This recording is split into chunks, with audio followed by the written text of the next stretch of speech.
Nusantara Pagi, Pro 4, Makassar.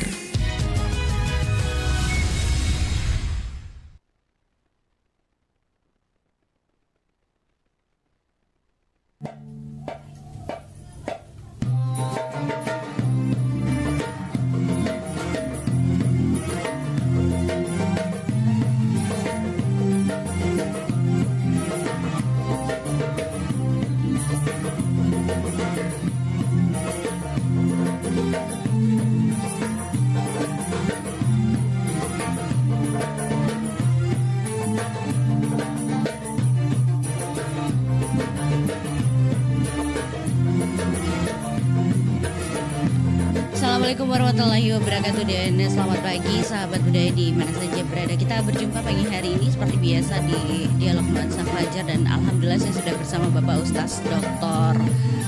Rahmat Faisal Syamsu MS dan beliau adalah Wakil Dekan 4 Fakultas UMI Makassar. Di hari ini kita akan bicara mengenai puasa dan hormon kebahagiaan. Kita coba menyapa Pak Ustaz dulu. Assalamualaikum Pak Ustaz. Ya, waalaikumsalam warahmatullahi wabarakatuh. Apa kabar Pak Ustaz? Alhamdulillah baik. Baik.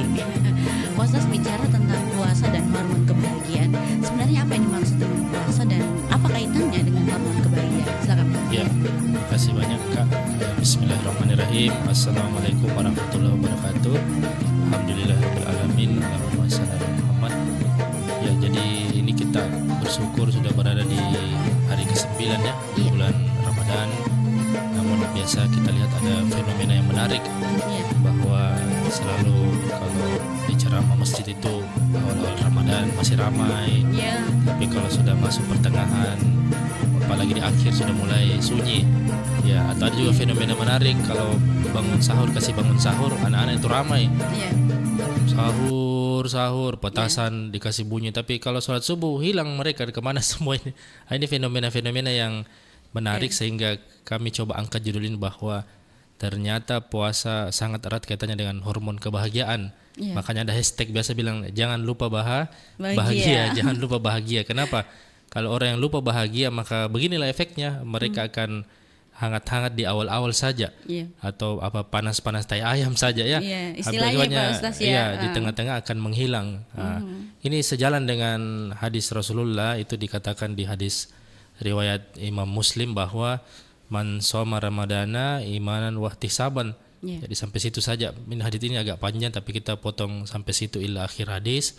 Imanan wahtisaban sini adalah sebenarnya barang siapa yang mendapati bulan suci Ramadan atau memasuki bulan suci Ramadan hendaknya ada harapan.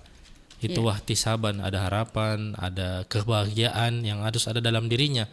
Nah, kebahagiaan ini sebenarnya tidak bisa datang dengan sendirinya, harus diciptakan, harus dibentuk. Nah, itulah kenapa di awal-awal kita lihat kan begitu semarak, orang begitu bahagia karena lingkungannya membentuk seperti itu. Nah, misalnya banyak orang yang ke masjid, ikut juga ke masjid. Nah, disitulah sebenarnya hormon pertama dari kebahagiaan keluar, yang biasa di istilah kedokteran itu dikenal dengan nama dopamin. Dopamin ini hormon pertama. Jadi kalau kita bahas subuh hari ini ada kurang lebih 4 hormon kebahagiaan. Nah, tingkatan paling rendah itu adalah dopamin. Hormon ini keluar pada diri seseorang ketika dia melihat lingkungan dan ikut dalam lingkungan itu. Orang pergi sholat subuh dia ikut, orang bangun sahur dia bangun sahur, orang baca Quran dia baca Quran. Inilah hormon dopamin yang dikeluarkan di otak tengah dari manusia.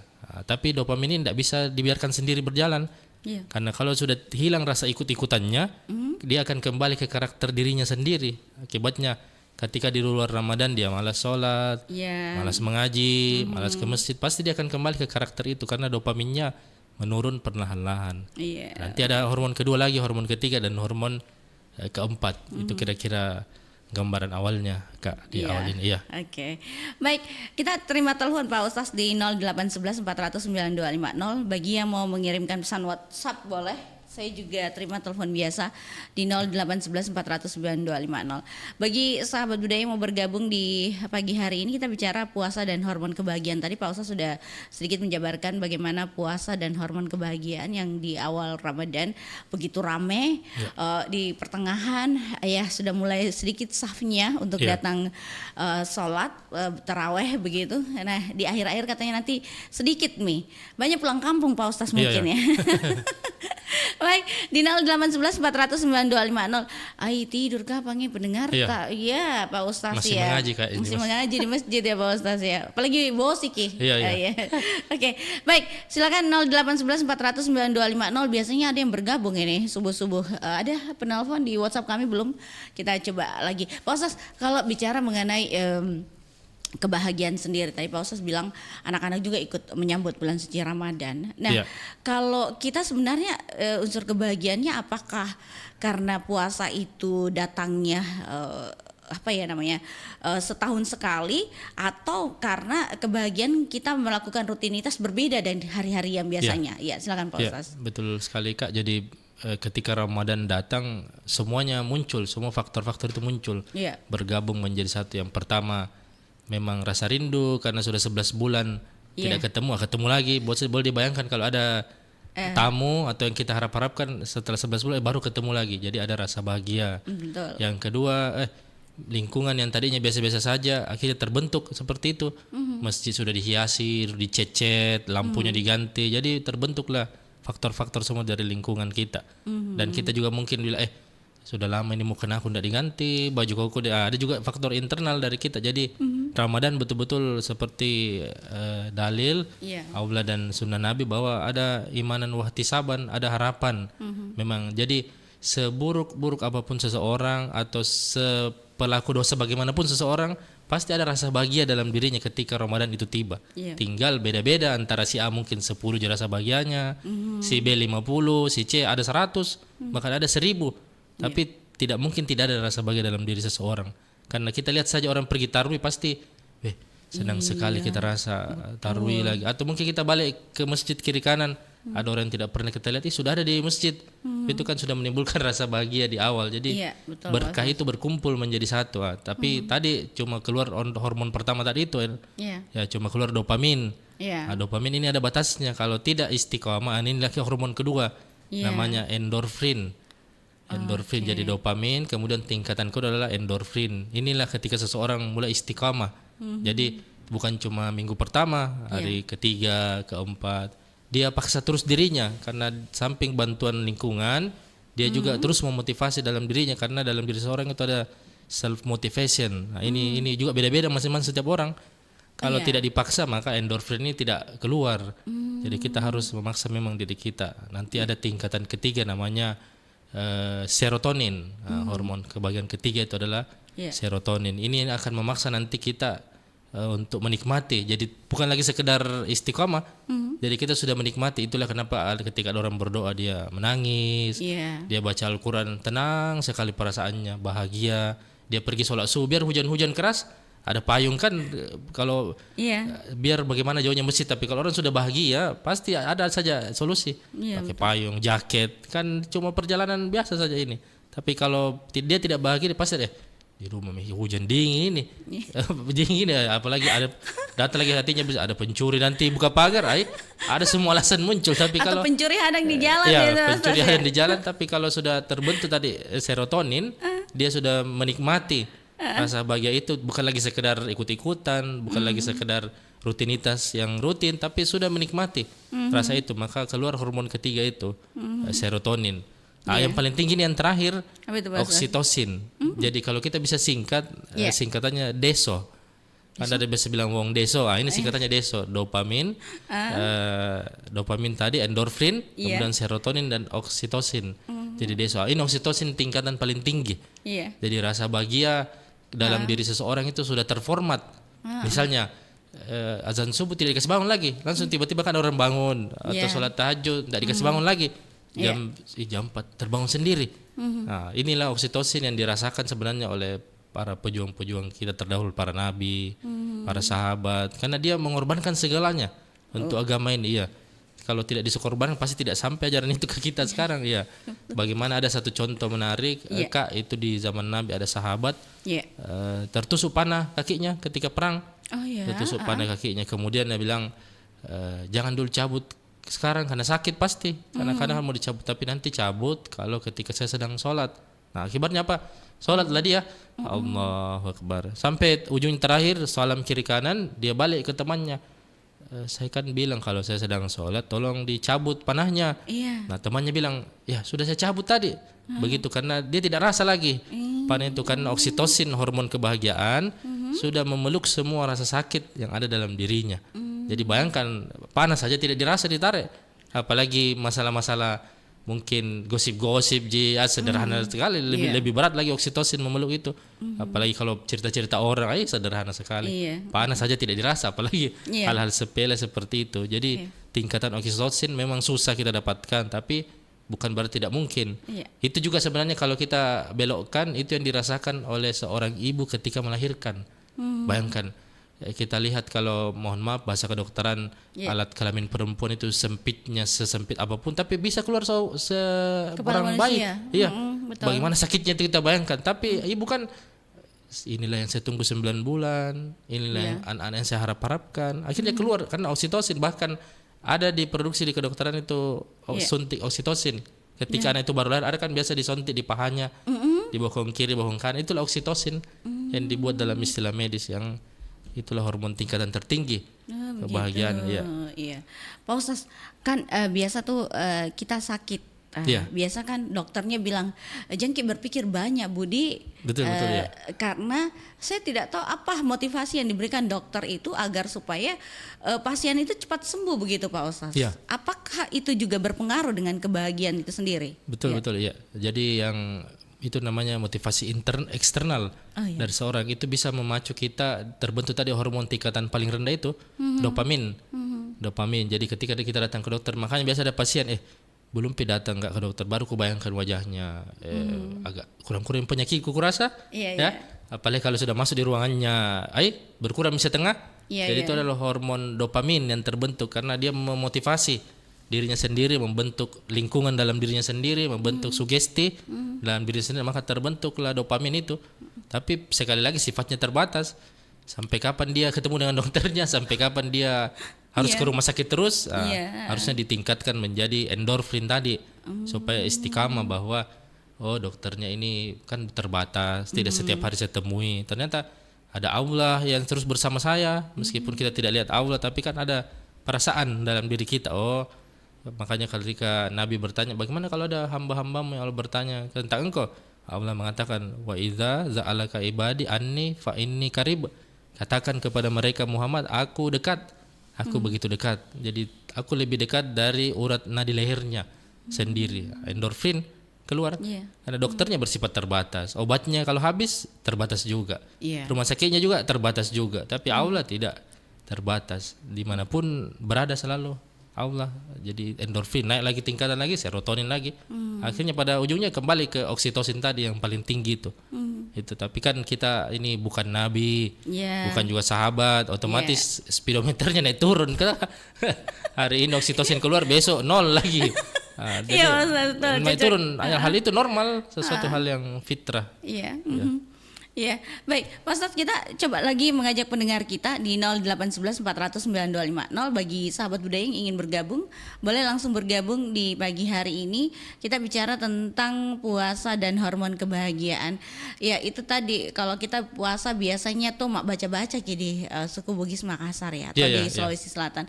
Nah itu juga satu kebahagiaan ya Pak Ustadz untuk menyambut bulan suci Ramadan. Apakah ini juga salah satu yang maksudnya di lingkungan kita itu nilainya positif atau kebahagiaan juga muncul di saat baca-baca?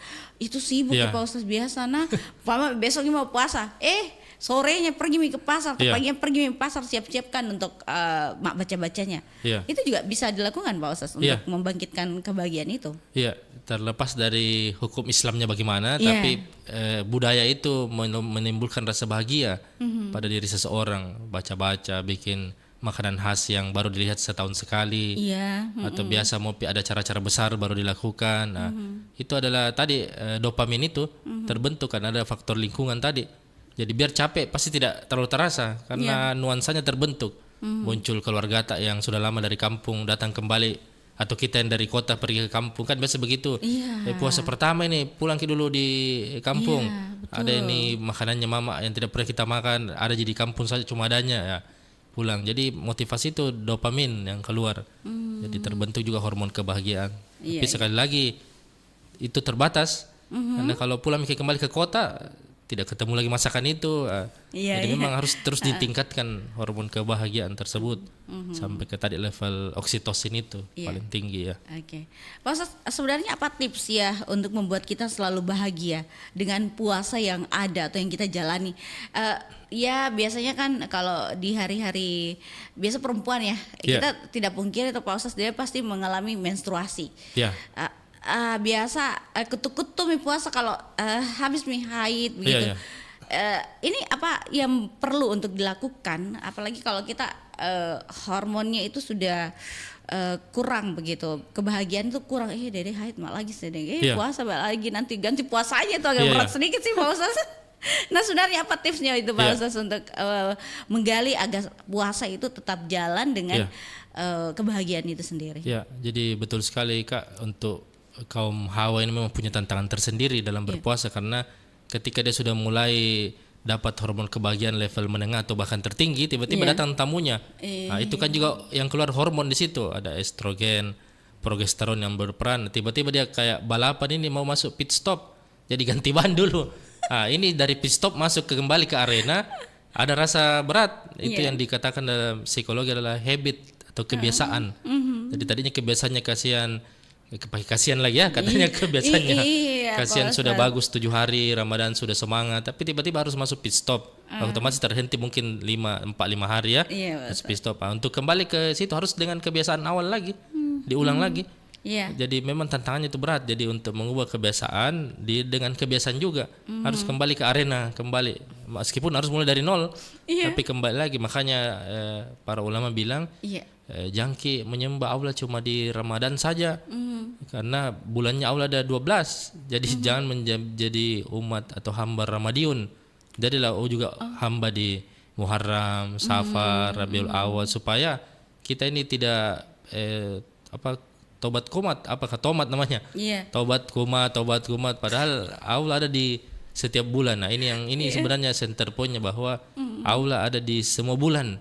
Jadi jangan cuma di Ramadan saja kita mengingat Allah, sehingga kita mudah kembali. Kalau mungkin misalnya ada pendengar yang sampai hari ke-9 yang hancur lebur misalnya Ramadannya, sama jika bulan-bulan biasa tidak ada bedanya, malah tersiksa sekali rasa. Iya. Ya, janganlah bersedih karena mungkin masih ada kesempatan perbaiki nanti di bulan Syawal ketika keluar Ramadan, kan Allah ada di situ juga. Iya. Siapa tahu ini cuma pondasi awal Ramadan tahun ini, masih ada lagi Ramadan tahun depan. Itu dengan contohnya memotivasi begitu kan, muncul rasa bahagia dalam diri kita. Oh, masih ada pada lembaran berikutnya. Nah, muncullah dopamin tadi. Iya. Oh, nanti saya perbaiki lagi, muncul endorfin. Tapi intinya kan umur kita tidak ada yang tahu, makanya harus cepat-cepat kembali masuk kembali ke arena. Karena kalau terlalu lama ke pit stop, ini bahaya juga. Tidak ada yang menjamin kita masuk ke bulan Syawal atau sampai ke 30 Ramadan, tidak ada yang menjamin.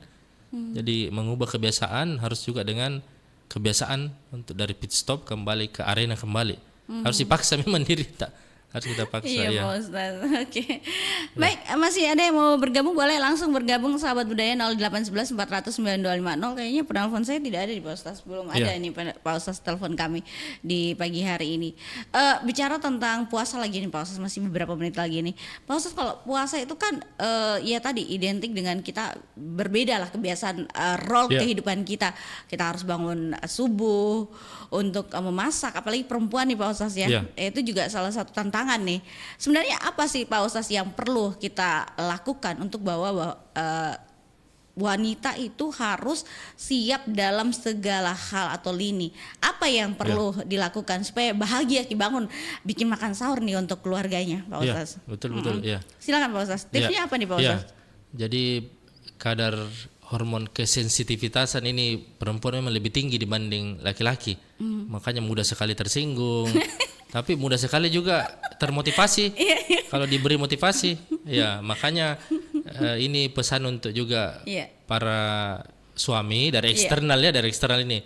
Apapun dia masak istri kita kalau sahur, biar mami garam sekali, manis sekali mungkin. Itu tidak jangki ceritakan kejelekannya di depannya. Kenapa? Faktor ngantuk Pak Ustaz. Mungkin 2 sendok jadi 5 sendok atau mungkin bilang 1 sendok tidak ada sama sekali dikasih. Jadi jangan menceritakan itu dari eksternalnya, jangan diceritakan ke depannya, bilang saja enak sekali tapi saya sudah agak kenyang ini jadi sedikit mau makan misalnya begitu, karena dengan begitu dia akan tersentuh itu wanita itu karena kadar sensitivitasnya memang lebih tinggi hormonnya dibanding laki-laki. Jadi itu dari eksternal. Dari internal, motivasi sendiri dari si wanita itu dalam dirinya, bahwa ada hadis yang mengatakan di antara laki-laki dan perempuan yang paling mudah masuk surga kan perempuan. Amalan cuma apa? Kalau dia sudah menikah itu ikuti suaminya, tidak menyekutukan Allah, selesai. Mudah sekali masuk surga dibanding laki-laki, banyak sekali ujiannya. Tapi kalau perempuan dia harus motivasi dirinya, oh ini kan saya masak sahur untuk suami saya, berbakti pada imam saya, mudah-mudahan ini menjadi jalan untuk saya masuk surga. Saya juga sholat, selesai. Jadi mudah sekali amalannya untuk, makanya nanti yang paling banyak di surga ketika ditutupnya itu pintu surga adalah perempuan. Tapi tabaliknya juga yang paling banyak di neraka. Ketika ditutup pintu neraka perempuan juga. Nah, ini masalah. Jadi mau pilih jalan yang mana, kiri atau ke kanan. Jadi untuk menanamkan rasa itu harus ada motivasi eksternal dan internal. Eksternal dari keluarganya, anaknya, suaminya, jangan mencela masakannya. Internal ya dari dalam wanita itu sendiri, bahwa ini adalah bentuk ketakwaan kepada Allah supaya jalan menuju surga bagi saya. Seperti jadi biarpun bangun mengantuk, kehujan keras Tommy juga mengantuk, Tommy 15 menit imsak juga sisa 15 menit. Tapi karena motivasinya dia harus kasih bangun sahur, dia harus paksakan. Biasa yang bangun ibu-ibu duluan ya. Si bangun masak hidangan baru bangun suaminya, anaknya. Pasti makan lagi garam Tommy lah misalnya. Tapi dijadikan motivasi seperti supaya jalan menuju surga. Inilah jalannya, salah satu jalannya ya. Baik. Kira-kira begitu. Oke. Baik Pak Ustaz. Aduh, baru ada penelpon kita. Coba ada yang mau bergabung puasa dan hormon kebahagiaan, satu penelpon kita coba terima dulu Pak Ustaz ya. Iya. Assalamualaikum. Nuansa Fajar. Iya, halo. Waalaikumsalam warahmatullahi wabarakatuh. Iya. Dengan siapa lagi Pak? Ya. Siapa Pak? Nama tak? Mustahil di Cendana Baru Maros, tapi suara tidak ada. Saya dengar tidak ada suaranya perempuan di sini. Oh begitu Pak. Iya. Tapi ini Bapak mendengarkan melalui apa Pak? Apa saja. Oh iya, oke. Ada pertanyaan Pak tentang puasa dan hormon kebahagiaan, mungkin langsung Pak. Iya. Assalamualaikum Pak Ustaz. Waalaikumsalam warahmatullahi wabarakatuh. Kalau umpamanya saya berpuasa, Ustaz, karena pernah terjadi pada saya dulu, saya lupa Ustaz, pas jam 10 pagi tiba-tiba saya mendapat ada tante saya bawa makanan, saya tidak saya tidak ingat bahwa saya puasa. Saya langsung minta apa yang bawa tante saya itu, saya langsung makan. Nanti setelah saya makan baru saya ingat bahwa saya puasa. Apakah puasa saya itu jadi Ustaz atau bagaimana? Ini yang saya tanyakan. Assalamualaikum warahmatullahi wabarakatuh. Waalaikumsalam warahmatullahi wabarakatuh. Batal puasanya belum saat buka puasa. Silakan Pak Ustaz. Boleh dilanjut tidak itu Pak Ustaz?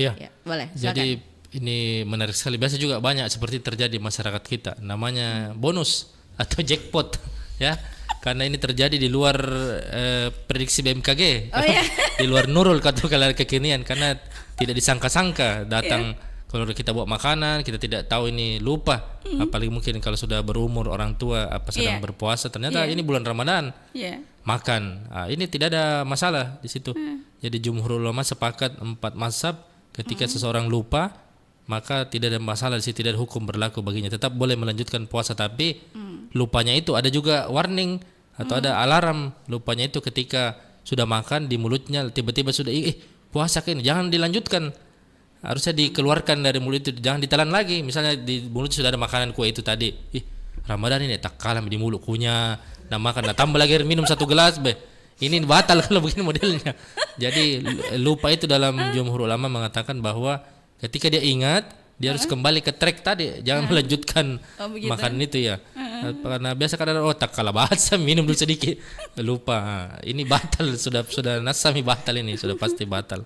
Jadi lupa di sini yang tidak kesengaja, tidak sengaja dalam makan itu atau minum itu. Karena memang apalagi di hari-hari pertama puasa ya Kak, karena kan baru peralihan dari tidak puasa menjadi puasa, tiba-tiba minum siang hari. Nah, itu yang tidak ada masalah. Tapi kalau ketika sudah ingat maka wajib di stop hal seperti itu ya.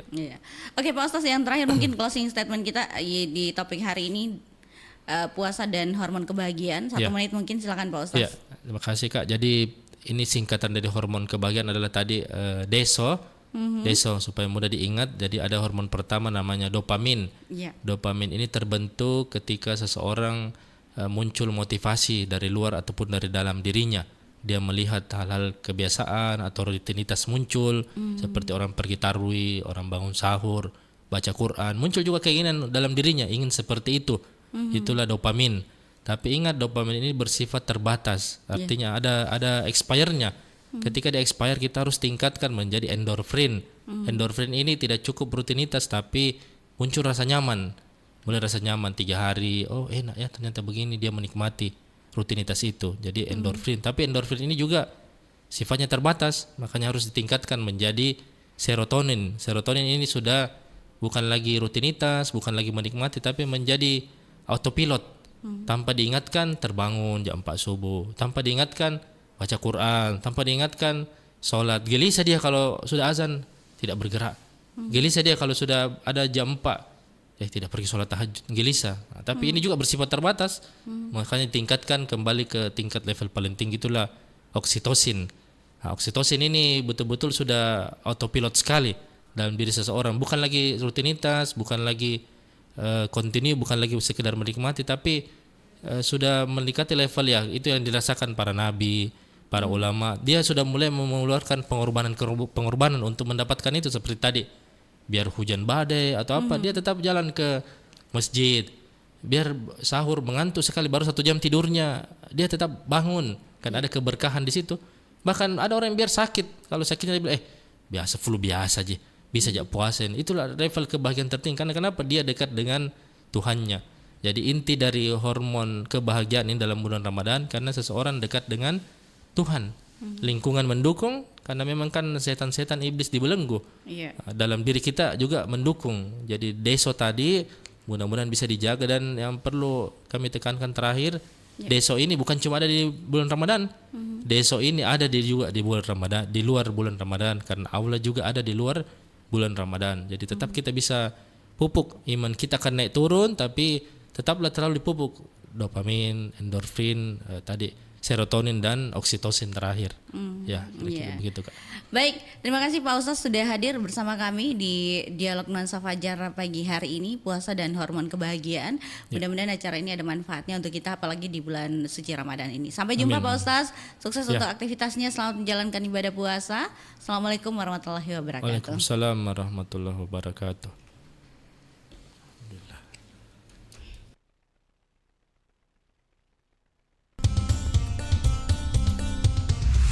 Pro 4 FM, Suara Budaya Sulawesi Selatan.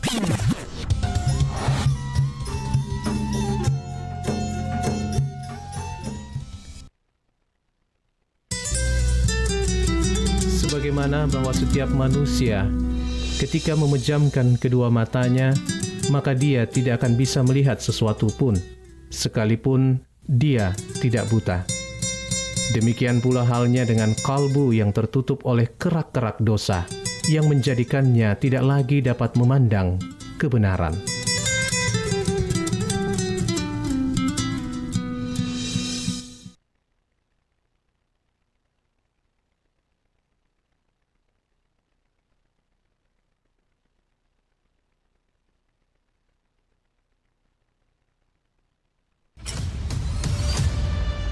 Ratna Pro 4.